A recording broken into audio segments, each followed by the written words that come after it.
জয় গুরু। অখণ্ড মণ্ডলেশ্বর শ্রী শ্রী স্বামী স্বল্পানন্দ পরমহংসদেবের অমৃতময় বাণী। পরনিন্দা হইতে উদ্ধারের উপায়। শ্রী শ্রী বামুনি বলিলেন, চৈতন্য ভগবতে একটি পয়ার আছে।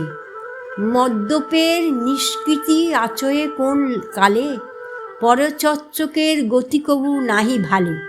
অর্থাৎ যত দোষ বা ত্রুটি তোমার চৈত্রকে আক্রমণ করে থাকুক, সব কিছুরই পরাভব আশা করা যায়।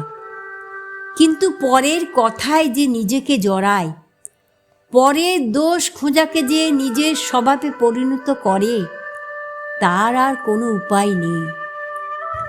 আধ্যাত্মিক কুশল যারা চায়, পরনিন্দা তাদের ছাড়তেই হবে।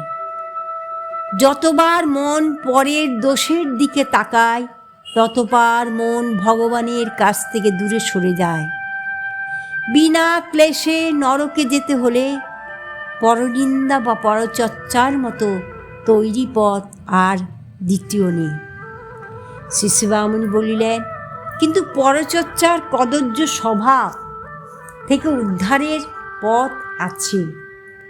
সেই পথ হচ্ছে অবিরাম সর্ববস্তুতে, সর্বব্যক্তিতে, সর্বঘটনায় ঈশ্বরের উপস্থিতি চিন্তা করা, ঈশ্বরাভিপ্রায় লক্ষ্য করা। যাহা যাহা নেত্র পড়ে, তাহা তাহা কৃষ্ণ স্ফুরে।